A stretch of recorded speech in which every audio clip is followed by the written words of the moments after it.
Hello, ladies and gentlemen, boys and girls, sports fans from all over. This is Tim May with the Tim May Show, and I've got a pretty good show, I think, lined up this week. At least my special guest. We'll see if he can sing and dance. He can definitely talk. Pete Nakos of On3.com. Pete Nakos, welcome to the Tim May Show. Thanks for having me on, Tim. Excited to be here. I've been wanting to have you on for a while. You know, ever since me, you, and Spencer Holbrook had dinner before the Big Ten preseason football soiree last year. I find what you do fascinating from the standpoint of this is something, a beat that didn't even exist 3 years ago. Probably should have, you know. It was more of an investigative reporter beat, but way back when. Now it's just a reporter's beat. But you know, you cover name, image, and likeness for On3, and On3 is really taken off. I mean, taking this bull by the horns and run with it. I mean, you know, you guys, I'm part of On3 too, but with the Lettermen Row, but you guys have a 9-man task force now, really keeping up with the business side of college athletics, don't you? We sure are trying, from NIL to media rights to conference realignment. We're trying to cover it all. Yeah, man, you sure summed that up with about 8 words there, and that's a mouthful because all kinds of stuff is going on. But I want to talk to you about a lot of those things, but I want to jump right into it here. My first question, there's a battle going on for the starting quarterback job at Ohio State between Kyle McCord and I would think would be labeled the favorite at this point, and Devin Brown, second-year player. But Kyle McCord's been the backup for the last 2 years, going into his third year. My point is, 3 or 4 years ago, what would be at stake would be the honor of being the Ohio State starting quarterback. But now it's the honor of being the Ohio State starting quarterback, plus who knows what that does for you in the name, image, and likeness realm when you have that on your resume. And I'm just wondering, you're keeping your eye on that like anyone, like any other expert, right? Yeah, I think that while you and Spencer and Andy might be watching that day to day, I'm watching the big picture and see who emerges as the winner, because whoever wins that job is going to have a windfall of NIL opportunities. And as much as it is having a great season and building a name and maybe making it to New York City, it's just as much about having the Ohio State brand right next to you and saying that you were the quarterback at Ohio State. The social media followers are going to go take a massive jump once that's announced, and then what comes with it is a flood of endorsement deals. Yeah. And one hand washes the other in this deal, because I remember back a year and a half ago at the Big Ten meetings, preseason media thing, which was referring to me and you from last year, but the previous year, Nick Saban had said Bryce Young was worth well over $1 million, going into that season, being named the starting quarterback at Alabama, and I asked in front of the big crowd, did Ryan Day think he was costing somebody money because he hadn't named his starting quarterback yet, before C.J. Stroud was named the starter, and he kind of laughed and things. But this is a viable situation. I mean, what just from your own take, what do you think C.J. Stroud realized, sort of in rough terms, of being the starting quarterback at Ohio State, especially this past season? Without knowing the specific number, he made well into the 7 figures. That's for sure. And that's between the brand deals he signed. So he was with Designer Shoe Warehouse. And then he signed a few other, like Athletic Brewing Company. He has an equity deal. And then there's the deals that he got through the Ohio State Collective, right? So he partnered with the foundation. I'm sure he got some money through the collectives, and then you add those two together, and he definitely made 7 figures. And let's not forget, he was also driving around a car valued in the $200,000 range. Yeah, beep. I remember seeing that car the first time.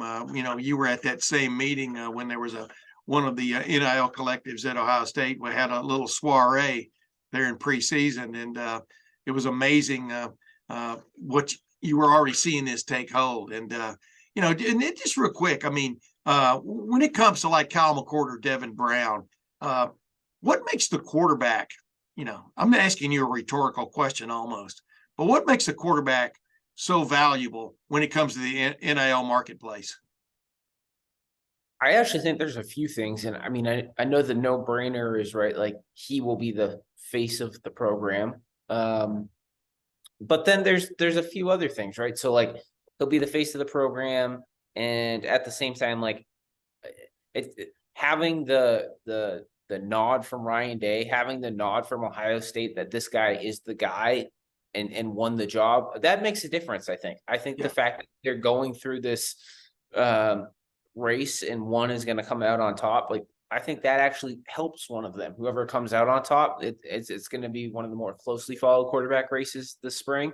And whoever emerges as the winner is going to have plenty of opportunities. Now, the other interesting thing, and I know you want to talk about it more a little later on, but like just because they will be the starting Ohio State quarterback doesn't mean they're going to accept every deal. Right.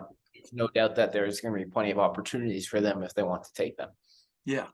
And that just rolls right into my next fellow, Marvin Harrison Jr. He seems to have been, maybe I'm wrong, he seems to have been quite picky on what he is and isn't, doing. Urban Meyer on my show, on my on Urban's Take with Tim May last year called, he thought Marvin Harrison Jr. was the best player in college football, and he stands by that going into this year. And here's a guy that I did my show last week was on this Monarch pass throwing machine that's been developed by a couple of fellows now based in Dallas, Texas, but they've signed him on as an ambassador, or he is signed on as an ambassador for them. But he's got a couple of endorsement deals, if that name, image, and likeness deals. But he could be worth almost whatever he wants to be worth at this point, couldn't he? I mean, I know that's maybe a little over top, but go ahead to discuss him, man. So Marvin currently has a $1.3 million On3 NIL valuation, and that is like his projected value. Interrupt.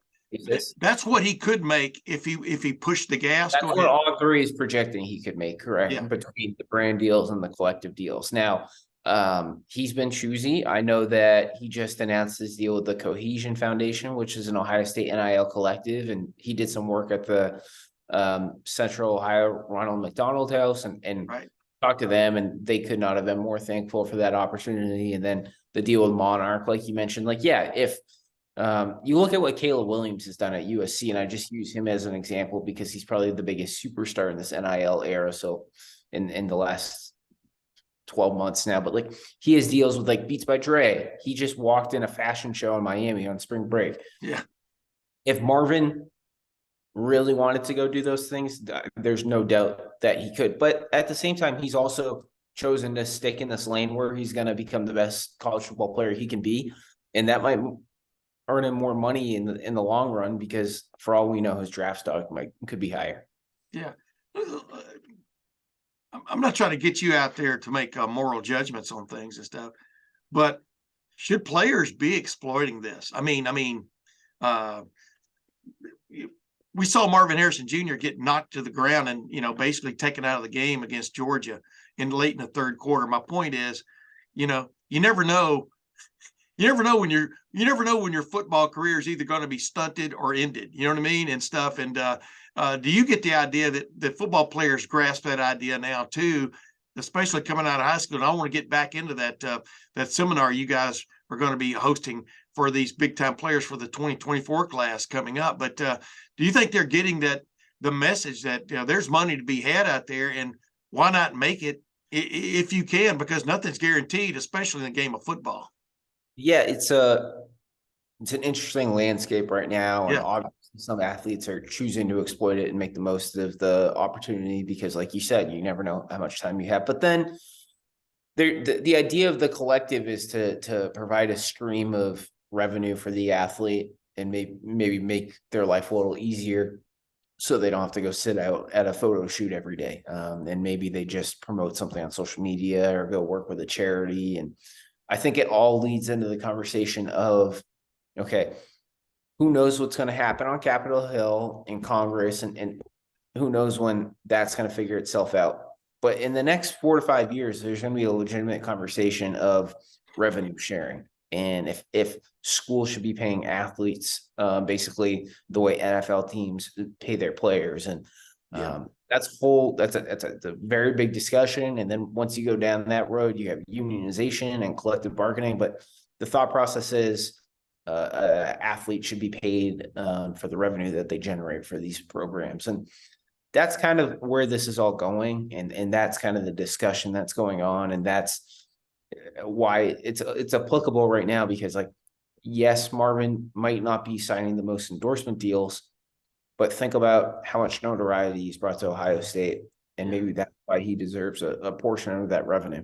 Yeah, I mean, absolutely. I've been advocating something along those lines almost as long as I've been covering Ohio State, and it's going to be my 40th season. And you know, it just made sense, you know, to get ahead of that sooner rather than later. You know, the word that nobody likes to utter, but that's coming is going to be the word contracts. You know, because that changes everything. And Yeah. but it also gives, you know, would give schools and the NCAA. In fact, the NCAA is still around then, and in terms of running big time major college football, it gives them control back over the situation, but for a price, you know. Yeah. And there should be a price definitely involved. I mean, we get into that some other show, Pete. Maybe we'll get into that when we're hanging out in downtown Grandview. By the way, ladies and gentlemen, this young man covers the national, really international scene of the name, image, and likeness marketplace. But he lives in good old Grandview. He's a graduate of Ohio University. Hey, where are you from originally, Pete? I am from the Boston area. From the Boston area. And how did you end up, by the way, going to Ohio University and meeting Spencer Holbrook and your life being altered?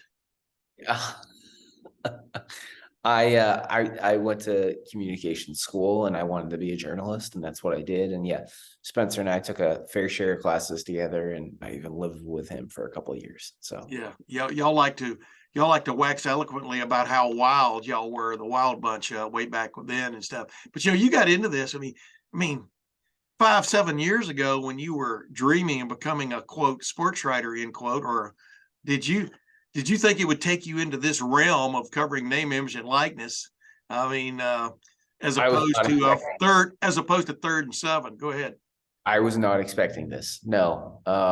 But this is, I don't know, month 9 or something like that now. And I love it. And I love the day to day. And I love, there's something, I mean, I covered college football when I was in college, and it was fun, but this is a whole different avenue, and it's something new every day. And the fun thing I like to say is, like, nobody's an expert on it, right? Like, everybody tries to be an expert when you talk X's and O's. Nobody's an expert in this. So it's fun to learn something new every day and try to wrap your head around it.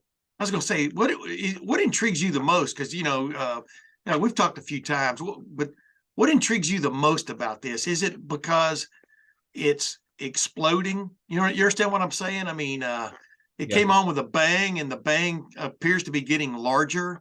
The Big Bang theory, except it's expanding the universe of college athletics. I mean, what I don't know, what intrigues you the most about it? I think what intrigues me the most about it is how multifaceted it is, right? So, like, we could sit here for 90 minutes and just talk about, like, these endorsement deals that, like, any NFL or NBA player has been signing for years, like partnering with Gatorade. But then there's this entire idea of, like, what an NIL collective is. And then that's where the gray line kind of shows up, and you start talking about what does and doesn't violate NCAA policy and what's legal. And I mean, that's fascinating. And that's a rabbit hole you can go down. And then, and then just wait. And now we need to talk about what's going on at Capitol Hill. And is the NCAA going to force our legislators to come together with some sort of bill package that would change the way we look at college athletics? So yeah, it's something new all the time. It's nonstop, but yeah, I love it. You know what that sound is? No, I don't. That was the sound of the NCAA kicking the can down the road, waiting on the federales to step in and come up with a bill, a law, so to speak, in governing NIL. Didn't happen, so the state stepped in and started doing it. And, you know, like I said, you know, there are things you can and can't redo, but when something becomes a law, you know, or an act, now you have legal rights. It doesn't have anything to do with NCAA rights. You have legal rights that you can take advantage of. And, we'll see if the federales ever get around to doing anything about it. I know there's continual talk, but the talk was hot, a couple of years ago, and it didn't happen. And, there are a lot of things going on in the world. There seems to be more looking back than looking forward sometimes when it comes to the federales, but I'll leave it at that. I wanted to ask you this though. I look at all these intriguing opportunities that can be generated through this NIL. And for example, I'm looking at Ohio State and I'm looking at Tommy Eichenberg and Steel Chambers. You can't get two more different personalities, at least publicly personalities. Steel Chambers says Tommy Eichenberg really opens up, when they're roommates, when they're playing euchre or something.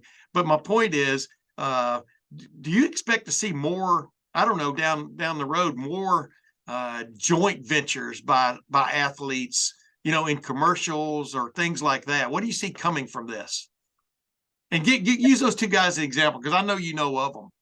Yeah, we're starting to see more and more examples of it, right? Like Pringles announced the deal for the NCAA tournament, and like those featured like 3 Division I college basketball players from across the landscape. I think that there was some shock when NIL came, and now businesses are now trying to figure out and realizing that there is a strong return on investment. So yeah, I won't be surprised if Steele and Tommy are starring in a commercial for Rick Ricart in like 6 months or something like that. Or if a local business really wants to tap into Ohio State and the Block O brand, and they bring those guys on. So yeah, I think it's all about like the market, right? So like those two have a lot of power in the Columbus market.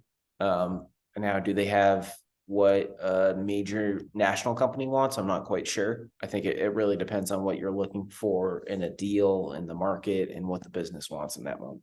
Yeah, I was going to say, from your vantage point, how much of the national brands bought into this yet? I mean,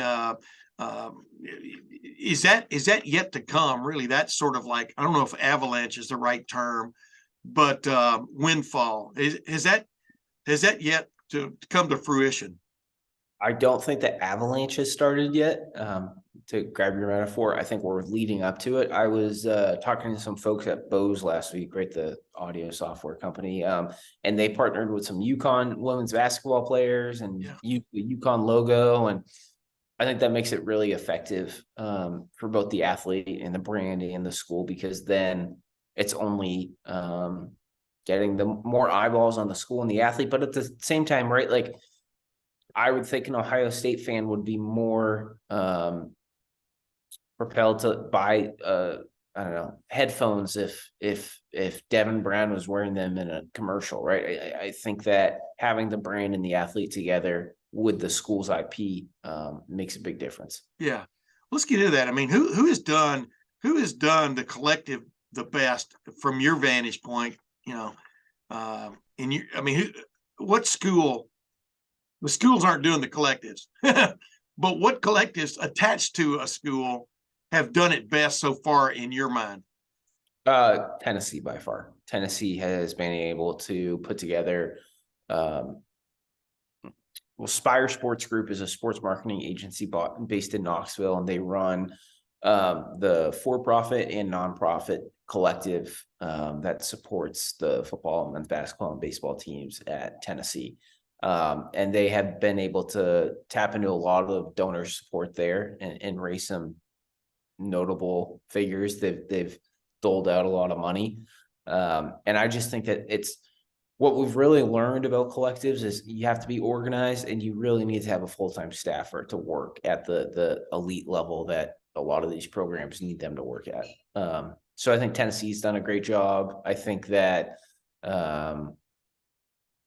who are some others? There's been some, it's been interesting too, like USC and South Carolina look to have like some really interesting collective setups. And then the NCAA came out with new policy in October that kind of squashed that. So it's ever evolving. I think just running a collective on the day-to-day though might be one of the hardest jobs right now in college athletics, because you have to make your school happy. You have to make sure you don't piss off the NCAA, and you need to raise some funds and make sure the athletes aren't hitting the transfer portal. Yeah, absolutely. That's what I was going to say. I mean, where do you put Ohio State right now? This is sort of Ohio State centric Yeah, show. Where do you put Ohio State right now in that realm? I'd say Uh, like the top 25 to 30. I think what cohesion and the foundation have been able to do has been effective. I think that what the foundation was able to do and signing those like early enrollees within 2 weeks of arriving on campus says a lot about um, the new big thing in recruiting. And I'm not saying anything that anybody doesn't know, but the new right. big thing in recruiting is talking about the NIL that's at the school when they arrive and the opportunities, and trying to make sure that a collective actually follows through on that soon after arriving on campus, makes it even more effective. Yeah. Yeah, I'd say the top 25. It's wild out there. I'm not going to say it's the Wild West because that's the biggest cliche right now. Yeah. But yeah, it changes every day. It's Eastern Ukraine. Is that what it is? No, I'm just joking. That not even funny. But you know what I'm saying. I mean, bullets are flying. Uh, uh, I mean, did people learn a lesson from what happened at Florida this past year? Did people learn a lesson from what happened with Texas A&M this past year about do you Yeah, want to, don't watch out what pool you step your toe into. It could be scalding instead of hot. Go ahead. I'm sorry. Texas A&M really learned because they just launched the 12th Man Plus Foundation, which is the first of its kind, and it's basically the what has forever been like the college booster club, right? Of like Yeah. getting money and stuff, and that entity at Texas A&M has now launched an NIL collective, and they already have the database for donors, and they have the staff already in place, and we'll see if it stands up with the NCAA. That's yet to be seen. But if over the next 6 months that progresses the way a lot of people are forecasting, then I think a lot of schools, including maybe Ohio State, will follow a very similar infrastructure model. I was going to say, and here's the thing. I mean, this has been the conundrum for Ohio State. Ohio State has 36 varsity sports. They rely on donors for their sports, for basically for their athletic budget to a certain extent, and it's this double-edged sword now. Like Alabama, for example, doesn't have anywhere near as many varsity sports. What I'm leading to here is, if you're a donor out there, is it confusing to you right now? Do you think, I'm just asking you from a hypothetical standpoint of what do you want to give to the collective, or do you want to give to the furtherance of your, favorite sport or sports at Ohio State? Have you found it to be confusing to a certain extent for like Ohio State fans, so to speak? I think that so like Gene Smith came out in December and talked about a couple collectives, and more athletic departments and directors across the country are starting to do that. I think it's all about educating the donor so they can then make the best decision for them. Right. There is not like a blanket answer, and every donor is looking for something different. I know at a lot of schools right now that athletic directors are sitting down with their top donors year over year and saying, if you want to contribute to NIL, we'd really prefer that you gave the money to this collective because they are operating at the level and the manner that we most wish them to operate at. So that's what's going on at every school right now. Everybody's bottom line looks different though. It's really a case by case, school by school basis. Is the NCAA, from your vantage point, how hard are they looking at this stuff? From the standpoint of, if you have a collective where people are just donating money, okay, and then it's getting to the athletes, what's the difference between that and pay for play, as opposed to an athlete being hooked up through a collective with a business, or someone else as a spokesman, endorser, ambassador for a business? I think that was the original intent of NIL, was to give athletes who were popular access to that revenue stream that they were denied as long as they were an athlete under the NCAA realm, in the NCAA realm. But I don't know. What's your take on that? Well, I know that the NCAA is definitely starting to sit down with athletes, especially in college football and college basketball, and trying to figure out if there were promised sums of cash, or even a contract in some examples when they were in their recruitment or the transfer portal. A collective is allowed to sign an athlete and pay them just to promote the collective. That is legal. It's if it's a for-profit entity, that is fine. The collective is also able to facilitate a deal with a local business in the college market. And then some collectives operate as nonprofits, and they facilitate deals with local charities. So an athlete goes and spends some time. The NCAA right now is trying to focus on the recruitment aspect of it. And a lot of the times it's just sitting down with interviews with athletes and trying to figure out if cash was a factor during their recruitment or in the portal. And with the new NCAA mandate from January that, schools need to provide evidence. It's guilty until proven innocent. So, the NCAA made its first move on Miami, but that really had nothing to do with NIL. It just included John Ruiz and the Cavender twins, who are big figures in NIL. Yeah. What do you think about that, though? They did make a move. I mean, they did come out of the groundhog hole and predict 6 more weeks of winter. Go ahead. They did make a move. I don't think there's anything to really read into there. It's kind of like a warning shot that the NCAA is looking around. I don't think they're going to roll out 25 enforcement cases in the next 40 days or anything like that, but they're definitely conducting interviews and trying to learn more and get a feel for what schools or collectives are operating and violating NCAA policy. Wow. It's just an interesting situation. Hey, let's jump back into something people might be more interested in instead of law and order, disorder. Who at Ohio State, because like I said, you live here in Grandview, and hope you get by that bomb threat you're dealing with down the road there today. But who at Ohio State, just from a name standpoint, football wise, intrigues you right now, who could possibly be a player in the name, image, a big player in the name, image, and likeness, maybe this coming year? I would think Jack Sawyer is kind of the no-brainer. He's from the Columbus area. He appears to be ready to have a breakout season. So I would think that Jack could have plenty of opportunities thrown his way if things go well on the field. And same thing with Sonny Styles. I think that the Ohio-based kids have a real opportunity that if they turn into superstars, that they'll collectives and stuff aside, I think a lot of local businesses here would love to try to get back to some Ohio kids. Past that, I think Emeka Egbuka had a great year, and I think that he is a rising name on the national level, and I think a strong start to the season could see him have plenty of opportunities at the same level that Marvin could. Wow, that's interesting. Yeah. What about JT Tuimoloau? I mean, this guy, he's an interesting dude, man. Number one, he can flash, and then number two, he's got a personality. He's got the hair, and then number three, you watch him in warm-ups, he's always dancing and things like that. I mean, I think there's untapped potential there. What do you think? I couldn't agree more. He has the social media following. He has the name recognition.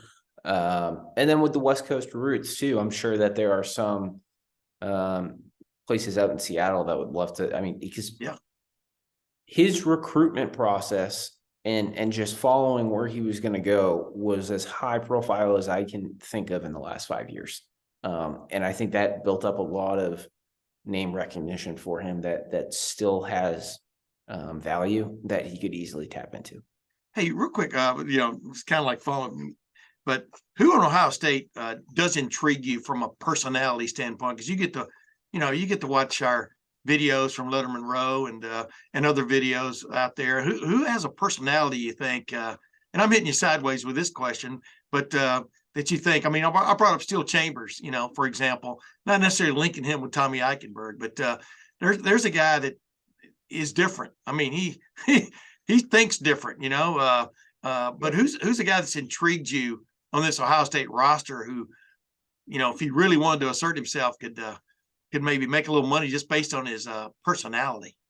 I think Mayan Williams, right? He's got the cool nickname in shop. He's already done so. I mean, he started in a commercial back in Cincinnati for a dentist office right before the game last year, and then he just signed with the Penn State quarterback Sean Clifford's agency last week. And I think Mayan has all the tools needed to really be successful in NIL, and he's got the cool nickname. I think Chop. I mean, I think that could go quite a bit. Yeah. Hey, what do you think about that, Sean Clifford? I mean, parlaying immediately. I mean, well, what do you make of that agency? I think that Sean has a great model, and I think that athletes would prefer to work with athletes and not lawyers who aren't living the life that they're living. I think that Sean has a really interesting business opportunity to continue to expand. Yeah. Hey, last thing, March Madness. Are your brackets busted like most people's brackets at this point? Totally. Totally. What was the biggest pin to your balloon? What provided the biggest pin to your balloon this past week? Well, obviously, Fairleigh Dickinson beating Purdue was big, and then in my bracket, I thought Duke would go to the Final Four, but I mean Tennessee just wiped the floor. So yeah, well, freshmen can get you some places, but not necessarily all the way. I guess that's the lesson learned. Who in your mind, who is a guy that you think could really come out of the March Madness really on people's radar that wasn't? I mean, I know you keep up with that national scene to a certain extent. You had your top 10 players that you were looking at going into March Madness and stuff, but who's somebody who's, I don't know, intrigues you, a player out there who's really making a name for himself? I think we all knew who Isaiah Wong was at Miami. But he showed it off on Sunday night against Indiana. I think that if they make it to the Elite Eight, I think that he will have a spotlight on him. Yeah. Along with Nigel Pack. I got you. Hey, last thing, Grant Fritchick, the guy who's running the On3 Athlete Network development, director of it. He estimates that the NIL so-called market could be in the $5 billion range here in the next couple of years. Yeah, that seems like a lot of money. Do you see that? I mean, what is that? Is that stunning to you? Because that, whenever you put a B in front of the ILL, it makes it huge. I mean, do you see it from your vantage point that, man, this thing's just going to keep expanding? Yeah, it's going to continue to expand, and I see getting it to the $5 billion market as well. I think that more and more brands are going to continue to invest. I think that there's a strong return on investment, and I think that you think about who the big spenders are at the professional level. I think that they're going to turn into the same at that NIL level. I mean, look at the Nike and Under Armour and Adidas. I think that those companies are starting to realize that, like, hey, if I sign a freshman in college right now, there's a good chance that if he's the number 10 pick in the NFL draft, that he's then going to be with me at the next level. That I wouldn't say that there was pause from those companies at the onset of NIL, but I think that we're starting to see more and more investment in that way. And then I think I'm not really sure if collectives are going to be around in 3 to 5 years, but I think that collectives will be around in the sense of I really could see athletics departments absorbing them and kind of handling like NIL for the institution, and that would only lead to the NIL market being the $5 billion, like the projection said. Yeah, which means offensive linemen will still get theirs. I mean, really, right? I mean, there's always going to be winners and not as big of winners in this deal, right? That is how it goes. It's a free market. Hey, by the way, I talked about this last year. I can see Live Golf, if in fact they're serious, and there's some indications on whether that's going to peter out. But Live Golf signing college players, that are or trying to sign college players that show, or even late amateurs that are high school players that are showing a lot of promise, and having them committed, with an endorsement deal in college, and then moving right into the Live Tour. Maybe the PGA would follow in the same realm if in fact it becomes that. But I mean, that could really, that's an area that could really heat up, don't you think? I mean, if people are forward thinking. Yeah, I've never thought about that, but yeah, I think that we're kind of seeing that in Overtime Elite, right? The basketball league. Yes. You're seeing some high school kids sign NIL deals with them, and then they can still go play at the college level. So yeah, no, I could see that. Yeah, well, he could see that, ladies and gentlemen. I said something that made almost sense to Pete Nakos. Pete Nakos, boy, it's been a long time, but I'm glad we did this. We'll do it again, man. Thanks for coming on the Tim May Show, my man. You bet. I appreciate you, Tim. And ladies and gentlemen, until next week, we'll see you then.